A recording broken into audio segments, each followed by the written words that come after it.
Hey, everybody, welcome back to the Smattering, where we ask the hard questions about investing. This is Jason Hall, joined by my good friend, the voice of the people, Jeff Santoro. Jeff, hey, buddy.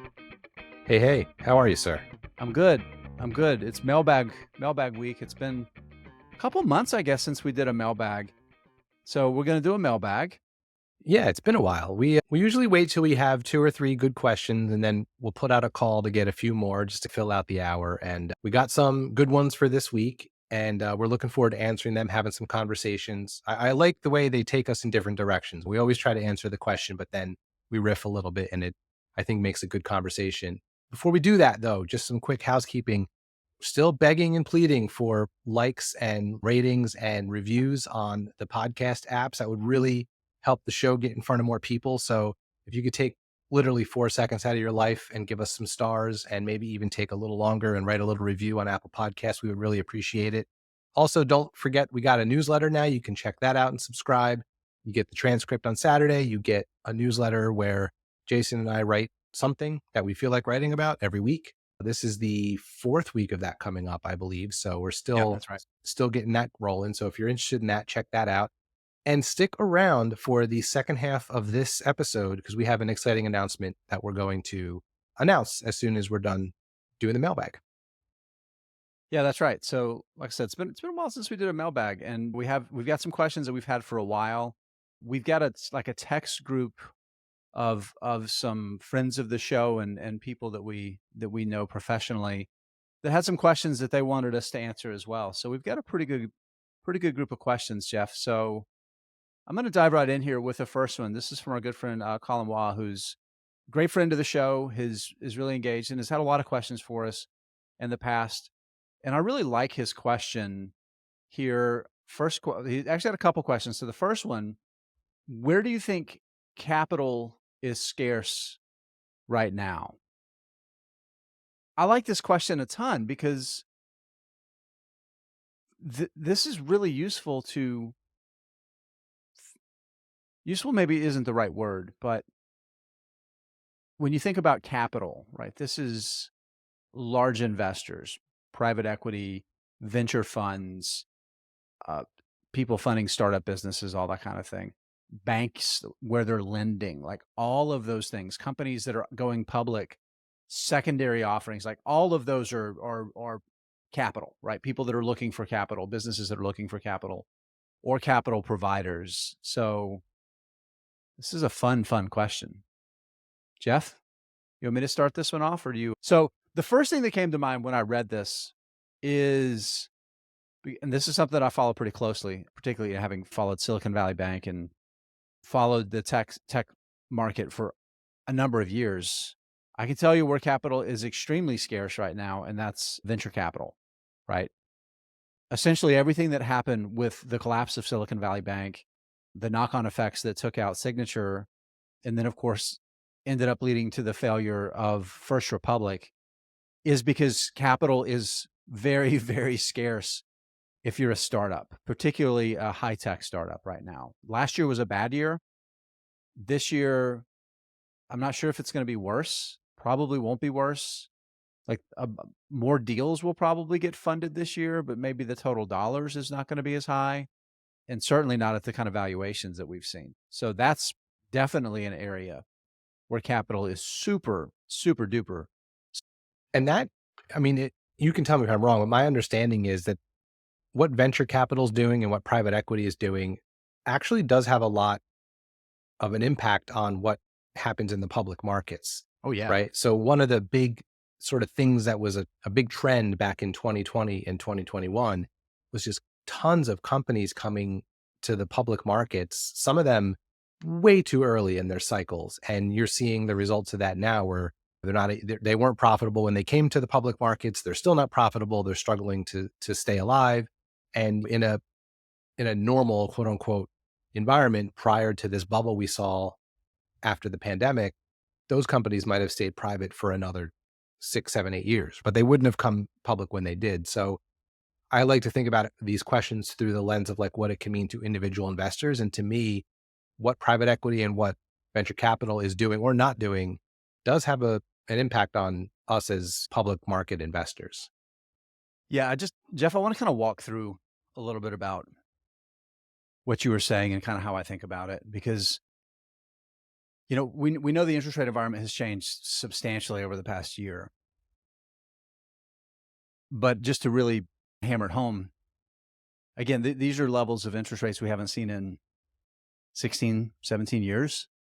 It's pretty stark what's changed. And really you go back to 2010, 2011, 2012.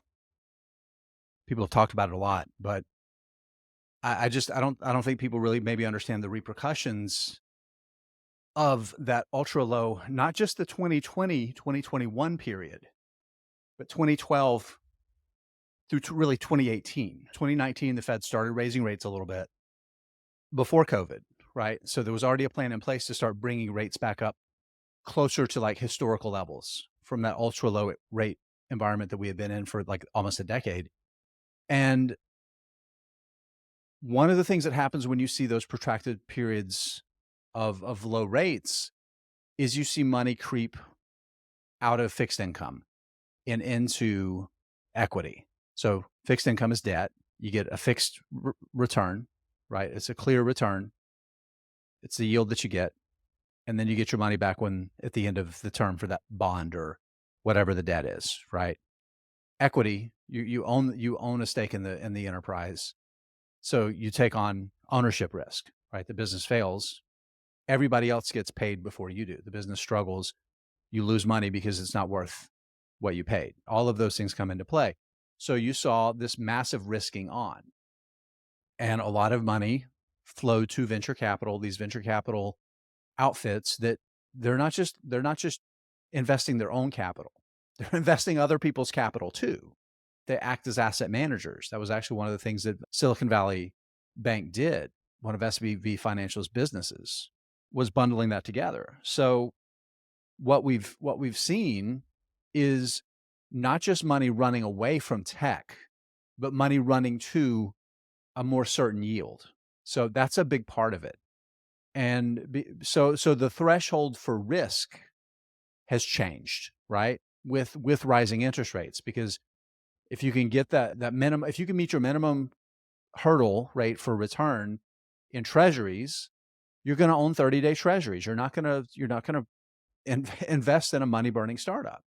But one of the things that changed over that decade period was that a lot more ideas got funded maybe than necessarily made sense as businesses, right? Lots of great products got funded that didn't necessarily have the legs to stand on their own, but there was a lot more money that would flow into them. So again, you think about the valuations of what Facebook went public for. Now Meta is Meta now, what it went public for versus what Amazon.com. Amazon.com was a few $100 million, right, when it went public versus tens of billions for Meta back when it was Facebook. So a lot of things have changed, right? In that regard. And I think you're going to see venture capital is still going to fund those moonshots, right? The ideas before they're profitable with the ideas to get them profitable. And then you go public, right? You get them to a critical mass and then you go public. Facebook was one of those. It was basically already at the point of profitability. But so many of those companies that have gone public over the past 8 to 10 years were not. They weren't profitable, they were burning cash, like all of those things we talked about. And venture capital has pulled back largely because there's no appetite from investors that were coming to the VC shops to say, "Hey, we want to participate in this." That money's just gone away, right? So that's the reality. Now, the flip side of it is private equity. So private equity and VC, a lot of people don't understand what the difference is. As venture capital, you're investing in these venture startups. You're investing in the startups.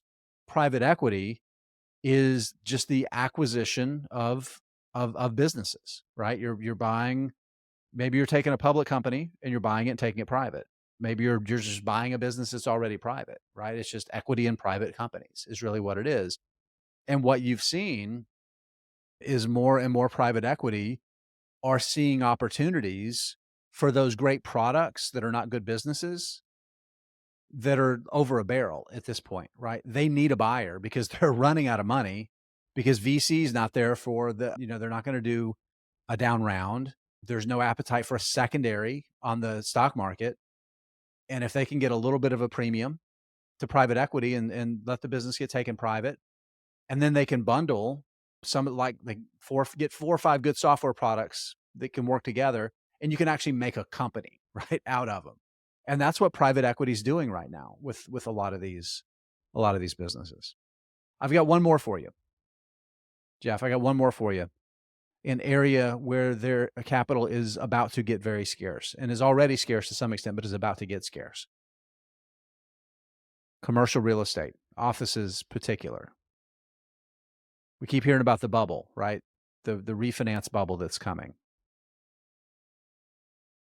You got a lot of real estate out there, a lot of offices that they've got debt that's coming, that's about to mature, right? These are not the way most of the financing happens for commercial real estate. It's not like your mortgage where it's amortized and you take out a 15-year mortgage and 15 years it's up and you own it. These are interest only loans that they take on, right?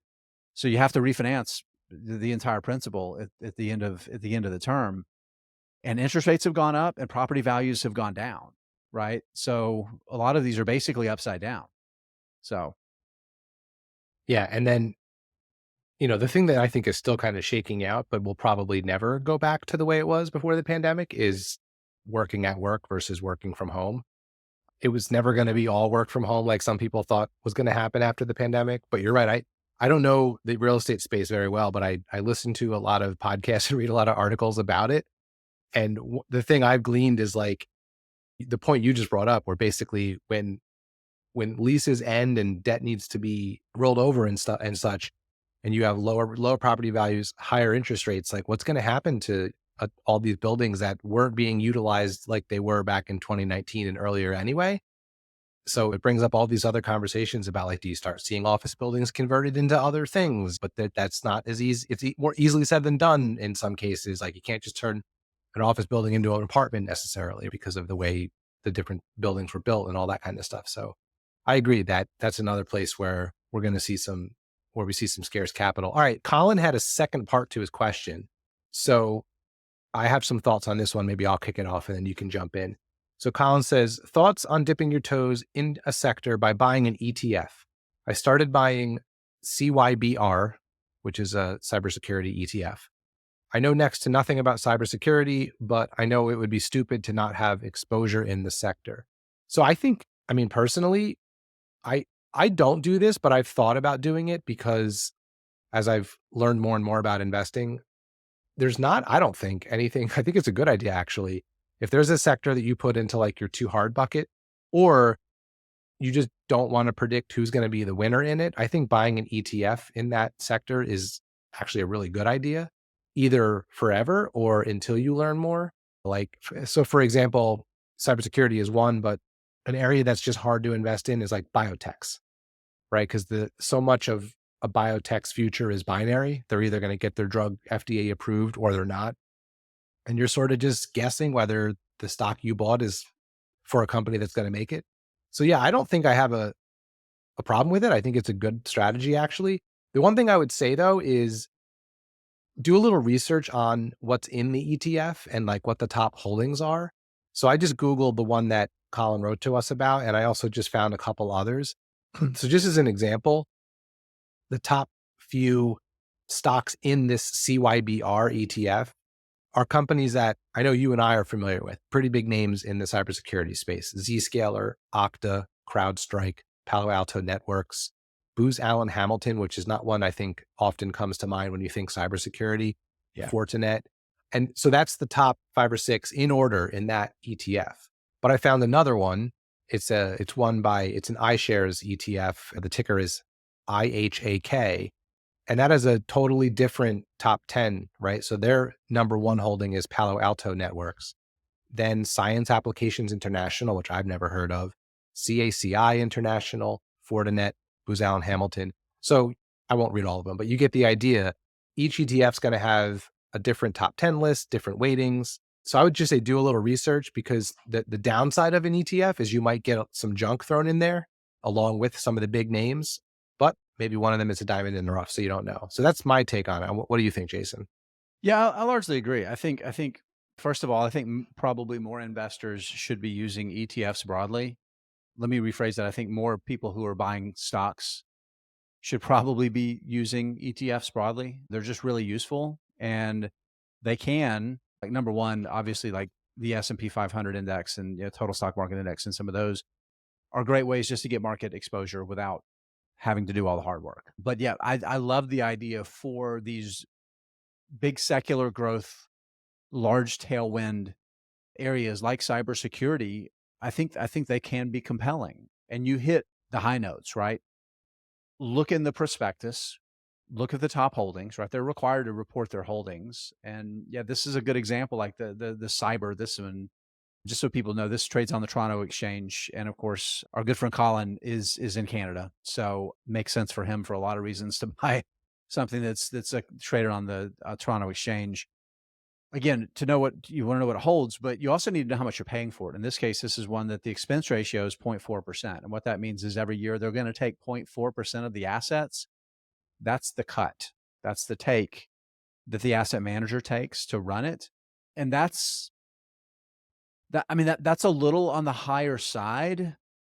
But that's not atypical for some of these specialized ETFs. They do tend to take a little bit higher expense ratio. For example, like most of the iShares and the Fidelity and Vanguard's S&P 500 index fund, you're talking about like 0.1% or less, right? So we're talking like a dime for every $100 you invest in them.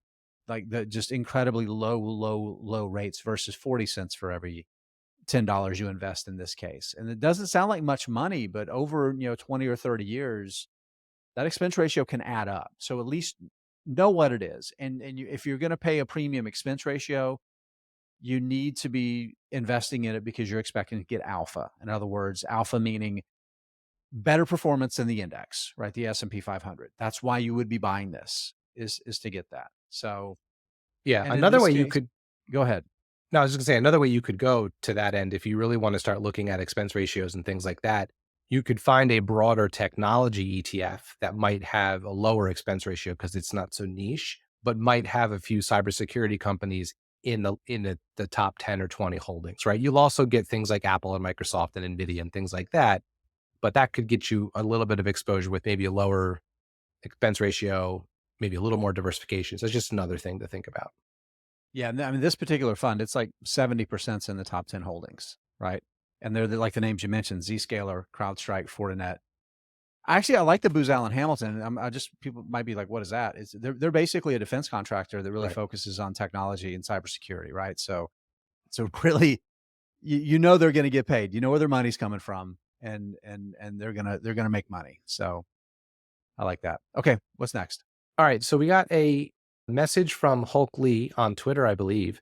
And Hulk says, love your podcast, learned a lot from it. Recently, I'm interested in Peloton, and I have a question about this company. I noticed the financial fundamentals of this company have been improving over several consecutive quarters since the appointment of the new CEO. Based on your experience, how would you evaluate the performance of the new CEO?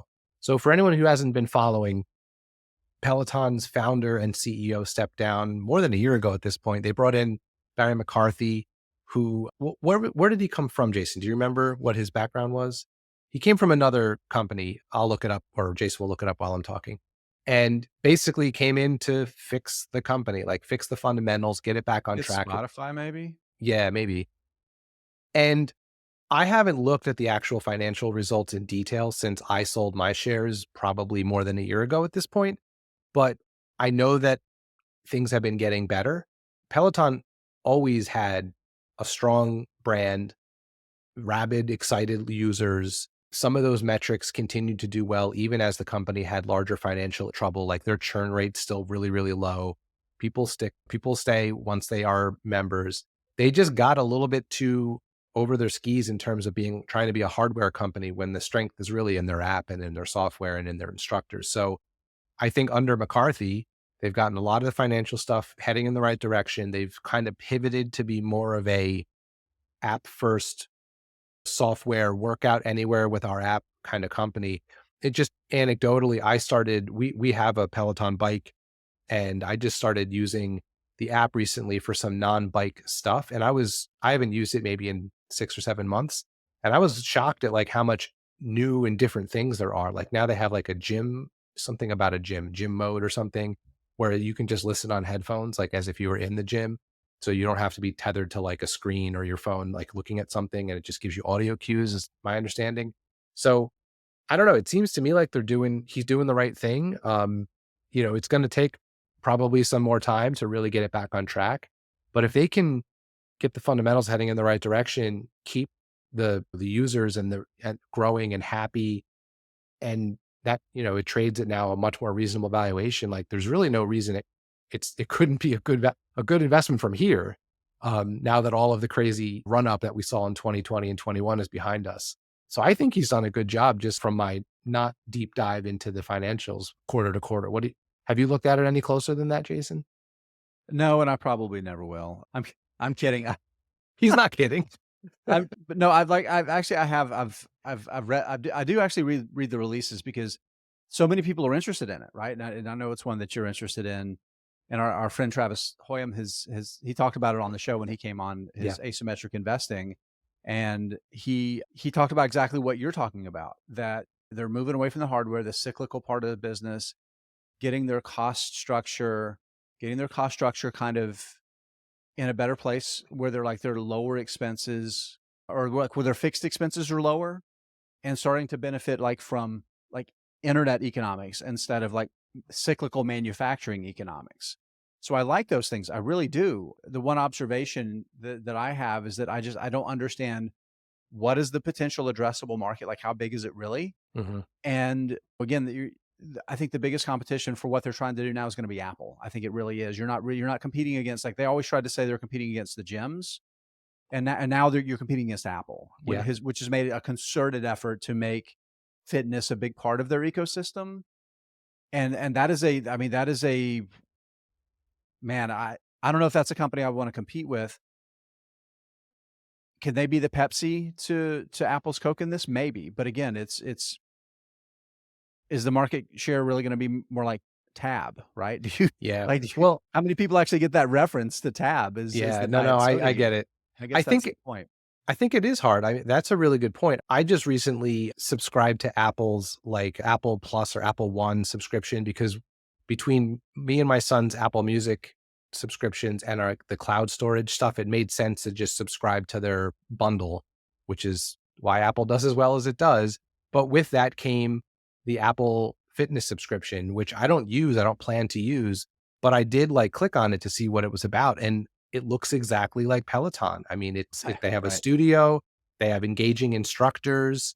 And one thing I do wonder, Jason, I don't know, this is just me speculating, is like when the contract comes up for some of these Peloton stars, and does one of them go to Peloton and go, "Hey, listen, Apple is going to pay me X to go do their fitness thing," and then can Peloton compete? Does this become like free agency in Right. sports where, Right. Apple's just going to pay the big names from Peloton to come over to their app? So that'll be interesting to watch. But if they can keep that part of it sustained, maybe they do have a first mover advantage there. To Hulk Lee's point, I do think the CEO has done just about as well as you could have hoped, considering what he inherited. Yeah, that's hard to argue with. That really is. But I think uh, the way here's the last thing I'll say about it is I think you have to be careful when evaluating any business and seeing a CEO come in and the turnaround start to be good and start to work, and mistaking, hey, a CEO is doing a good job for, oh, hey, this is a good stock to buy. It's not always the same thing, right? So you just have to be mindful of that. All right, let's jump to one of the ones that we got from our good friend Travis, actually. Okay, what did Travis have to say for us? So his question was, "Has the AI bubble popped?"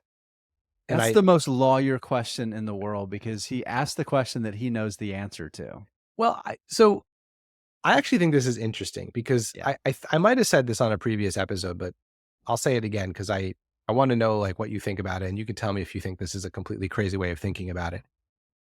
I don't think the AI bubble, quote unquote, is a bubble in the sense that like the crypto bubble was or 3D printing was. Like, I do think AI is going to be a thing. And I think we're going to see more and more of it in our lives. So in that sense, I don't know if it has popped or I don't know how to answer that question in that sense. Like, I don't think this is a fad like some of the other bubble things have been. No, it's However, like the internet bubble. And again, I don't right. want to Yeah, draw an yeah, yeah. exact correlation because it's a thing that there was massive early association from investors. Investors were trying to get in early. They ran stuff way up. They got way ahead of valuations. They bought a bunch of junk that said AI that was junk and not AI. And you can replace internet or .com with AI in this conversation. And Right. then the internet stuff, here we are. This podcast exists because of the internet, right? But it's 20 years later. But yeah, no, that's all true. And that's sort of where I'm getting at from like a first look at it kind of standpoint. But then here's the other thing, like AI, I think is becoming a catch-all phrase for a bunch of really different things. Like Oh yeah. Yeah. AI has been happening in all of our lives for years, and it's been working in the background, and in ways we probably aren't even cognizant of because they're so normal now. Auto auto correct, auto fill on Google, your Spotify playlist, that's all AI and machine learning and things like that. But then all of a sudden, a large language model thing like ChatGPT becomes a public facing thing, and then that's where I think the bubble has come. And I think that I don't know that the mania around it has really gone away yet. I I'm curious to see as we enter earnings season at the end of next week, how much CEOs try to shoehorn AI into their press releases again now that we're 3 months after they did that the last time. So I don't know if it's popped necessarily. I still think people are going to try to say, and because I still get press releases in my mailbox in my inbox from companies that I'm on mailing lists for, just a random company you'd never think of, just putting out a press release about how AI is changing, making their business better. So I don't know. I don't think it's popped yet. I think maybe it's not going to pop. It's just going to kind of slowly deflate. And maybe we're starting to see some of that.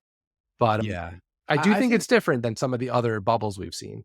I think instead of thinking about this in terms of bubbles, we need to think about this in terms of the hype cycle. I think is a better because again, the term bubble, we apply that to things that were it was empty, right? It was full of air. There wasn't anything of value there. And I don't I agree with you wholeheartedly that that's not the truth with AI, right? And AI is going to potentially over the next century could be the most powerful influence on humanity.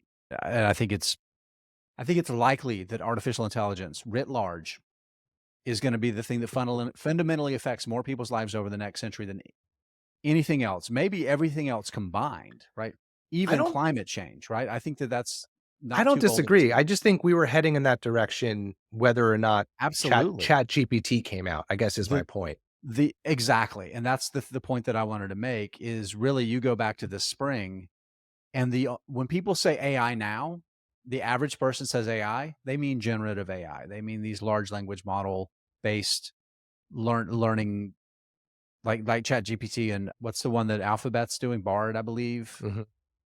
So those are that's what people mean.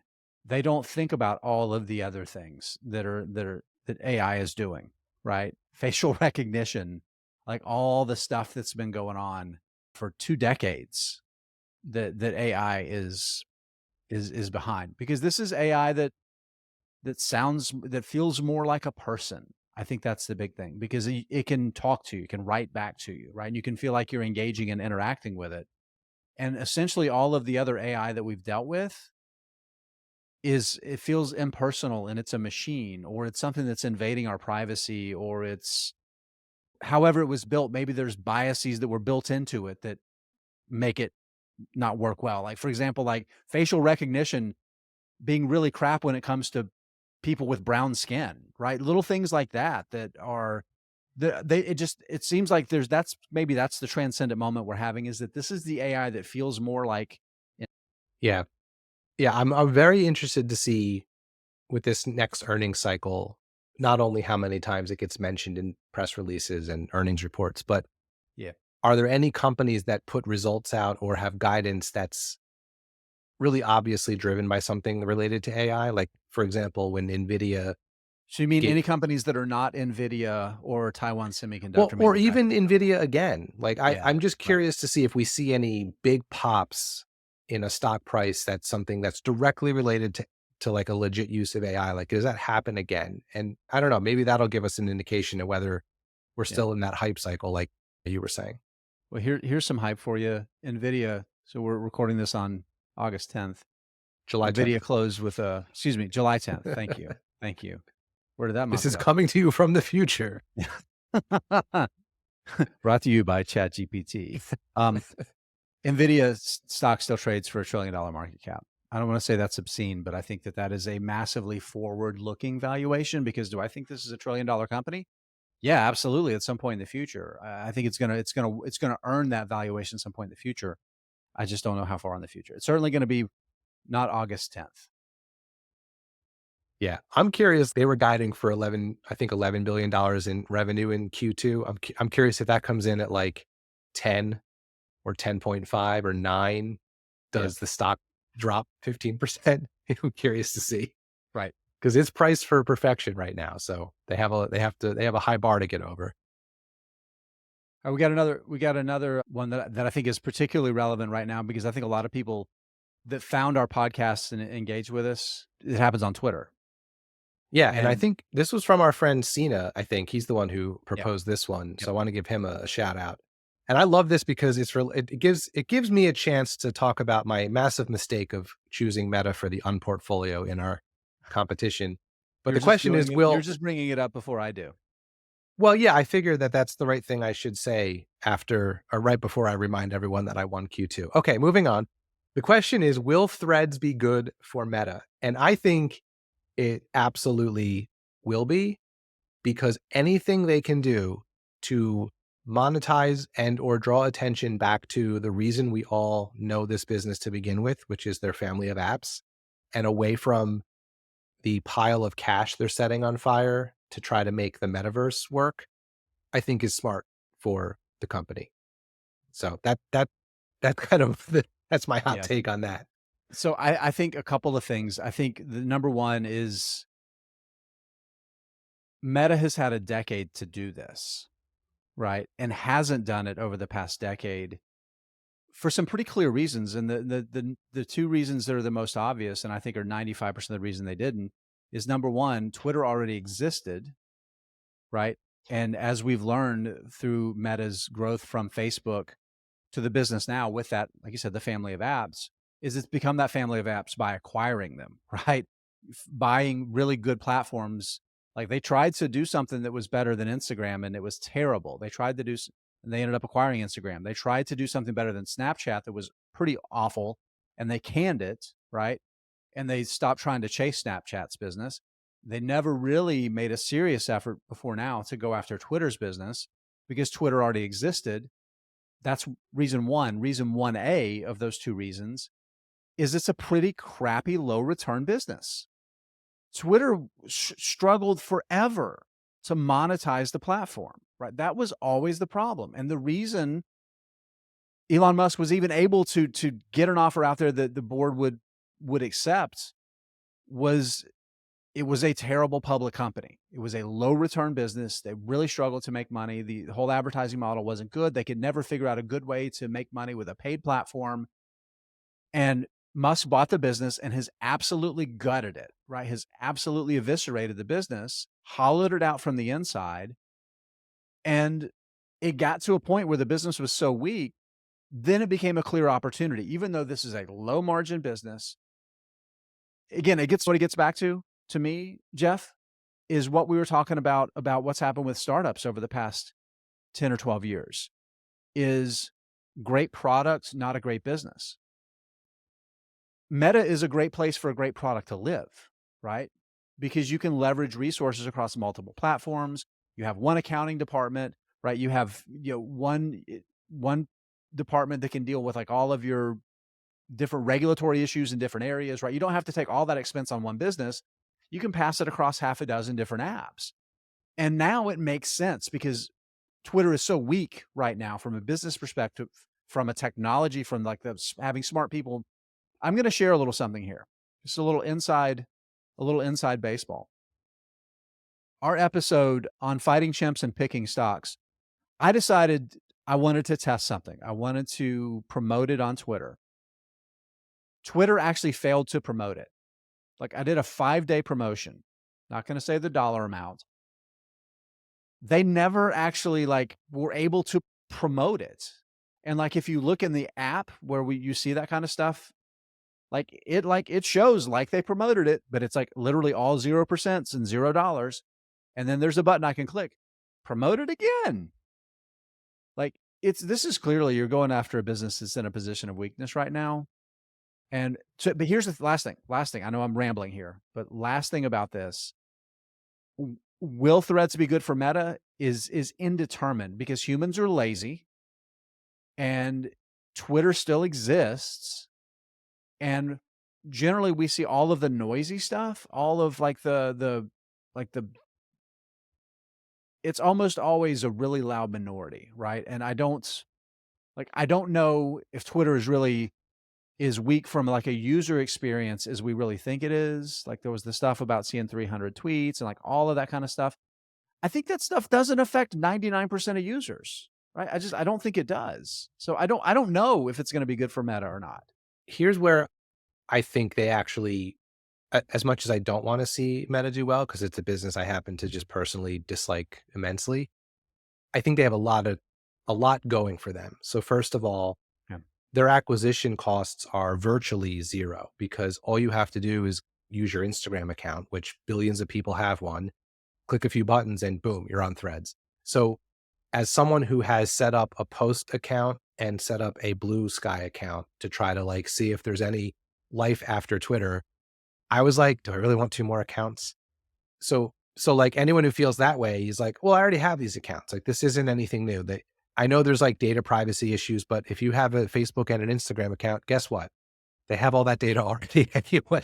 So it's The like, network, this is the network effect benefits right. kicking in. So that's Yeah. the first thing they have going for them. Yeah. Yeah. Virtually no acquisition cost. Second of all, I I don't even know if they need to monetize it. Like or monetize it much because again, it's not like Twitter is its own thing. Is Yep. Twitter had to monetize Twitter because Twitter was only Twitter. They could probably burn a little bit of money on Threads for a long time and have it just be part of their business that is in the It's red while everything else like is in the almost like black. the lost leader, right? Just Right. it's there to be part of the network and And create honestly, if engagement. you can make the They know argument how that to monetize stuff, Jeff. They know how to. right. And if Right? you're Number one, and you don't fire all of your engineers that handle like the code for when somebody says, I want to give you some money to promote something where that breaks for 5 days and you can't take their money.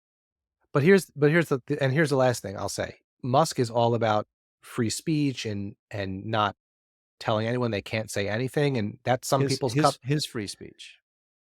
Regardless, it's some people's cup of tea. Some people like that aspect of what he's changed about Twitter. But Right. for everyone who doesn't and still wants some level of moderation, Facebook has taken a different approach in that way. And I'm not saying one's better than the other, but I think that's going to offer an alternative to people who might have stayed at Twitter and not really liked some of those changes to go over to Facebook and kind of see how they do it. So it Yeah. it'll be interesting to see. It's a good question. I don't as a personally don't care because I don't plan on Yeah. ever buying Meta. I if I had to guess, I'd say this has a good chance of working out well for them. Even if it's wildly successful, this is my last point on this one. Even if it's wildly successful, it's not going to be a big enough profit driver to move the needle. Agreed. But it could be if it is wildly successful, it's probably the nail in the coffin of what was a really big competitor. Yeah. Yeah. So, Yep. all right. So to close out the first part of the show, we got a message from someone that I think we wanted to share because I think it speaks to, what we're hoping all people who listen to our podcast are able to do. We're not going to give the name of this person only because there's some numbers in here that we're not sure this person would want us to share. Yeah. But We got it in a DM to the show yeah, account. well, why So don't you read it, you, Jason, and then we'll talk about it. you know who you are. Thank you for sending us this message. It's just said, just wanted to drop a line to thank you guys for educating us home gamers. I first became acquainted with investing in March 2020 when the pandemic drop happened. Sound familiar, Jeff? A lot of people A lot of people, this is when they really started, either they found investing for the first time or found their conviction to get committed to it. So that was really good. And what this person says, that's when they subscribed to the Motley Fool. Again, something that has to sound familiar to a lot of people listening to us right now. Pulled $15,000 out of savings account and bought for per the plan. I started focusing on increasing my percentage invested from W-2 wages, increased from my 1099 consulting business. So this is somebody, both their payroll to their 401k and their side hustle. That's fantastic to further fuel that fire. 3 years, 15,000 to $225,000, wife and I combined. That that's a win. That's a win. Again, you know who you are that sent this to us. You celebrate this success. You own this. Own this. You did this. You did this. Did you get help along the way? We all do. Every one of us does. But you beat your chest, have a cocktail, hug your spouse. Fantastic. Good on you. Good on you. And for anybody that's listening to this that maybe they started investing in October of 2021, right? Maybe early 2022. Maybe you're looking at yours and you're like, well, I started at 225 and now I'm down to 15. No, it's not that. Not that. No, my point is you're looking at maybe not these great results. You can do it. You absolutely can do it. Don't get so caught up in the one part of the cycle. This is a person that invested through that same downturn too, Jeff. But they were fortunate that they started in the middle of a deeply down market, right? So Yeah. don't give up. Keep doing it. Keep doing it. Yeah, the thing that jumps out to me as someone who went through a little bit of a similar trajectory, and at least in terms of my individual stock buying life. I mean, I've said before, I've been investing in my retirement account since I started working. And so that's where I don't really consider myself to be a new investor. And I lived through the great financial crisis in terms of seeing how my investment account went down a lot for a few years and then came back. So I've seen kind of both sides of a couple different cycles now. But the thing that I think I like to come back to a lot is the best day to start investing is today, and the second best day is tomorrow, Right. right? Like, so you Yeah. you have to start somewhere and you have to stick with it, and you have to do it through all types of markets because it's just the time in the market that makes the biggest difference. You can I don't have the stats in front of me, but you can Google this and find all these different charts and data that shows you that starting at 19 is better than starting at 29 is better than starting at 39 is better than starting at 49. So whether it was March of 20, whether it was November of 21, whether it was April of 22, starting is the most important thing and sticking with it is the second most important thing. Absolutely. All right. So again, thank you for that wonderful, wonderful message. Jeff, let's take a little break.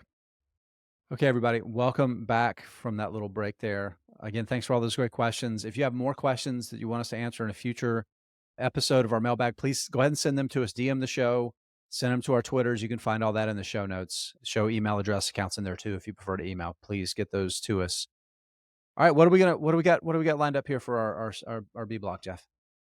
So we have a little announcement we'd like to make for you've been tweeting about this, teasing it for the last couple weeks, but we are planning an in-person event with some of our closest investing friends in Washington D.C. in August. And And Lou Whiteman. and Lou Whiteman. Yes, our closest investing friends and Lou Whiteman. Now we'll see if he actually listens. We will see. Don't no one tell Lou. We want to see if he listens to hear what we just said. So Jason, why don't you give the details on this event and then we'll chat about it. Yeah, so I'm extremely excited about this, and I'm not gonna lie, I've got a little bit of trepidation because this is the first time we've done something like this, but it's called Money Collaborative. So you'll be able to go to moneycollaborative.com to register for this. So I want to share that as well. Our good friend Travis Foyam is set up something for folks to be able to register and to pay. And like I said, this is an in-person event. A group of us were going to be in Alexandria, and we decided this was an excellent opportunity to host something for our listeners, for people that subscribe to like Lou Whiteman's, for people that subscribe to Fits and Starts, Lou's blog that he does, asymmetric investing, of course, Travis Hoyam, Tyler's going to be there, Tyler Crow, who does a lot of the stock videos with me that folks see on our YouTube channel, and Matthew Frankel, CFP. Matt, who's been on our show, has a great YouTube channel. He's also going to be there. So what we're looking to do is from 2 to 6 on August 18th. That's a Friday. It's going to be at Lost Boy Cider in Alexandria. It's in Old Town Alexandria. We're gonna have an event. So we're gonna be doing some different conversations based on what some of these great guests are experts in. So Matt Frankel, for example, is going to come on and he's going to talk about personal finance, real estate, different topics that he knows. Travis is going to focus on helping talk about how he finds asymmetric opportunities. Tyler Crow is maybe one of the best people I know at finding huge winners that are just completely overlooked. And he's going to talk a little bit about that. My guess is that Lou probably is just going to show up and then tell us he doesn't want to talk because he has the superpower of saying no to things he doesn't want to do. One of my favorite things that we're doing, and I'm really excited about this, we're going to record an episode of the Smattering. We're going to do it live. So that's going to be a lot of fun. Part of that, I'm hoping for our B block, is we could take some questions from people that are there, take them live and make that part of the show. So I'm super excited about that. Price, if you book it before August 13th, $100. If you book it after the 13th, again, assuming spaces are still available, it's $100. If there's any spaces left over, they're going to be $150 until it's sold out. If anybody books after the 13th, it's limited to 50 spaces. So if you're able to go, please book now.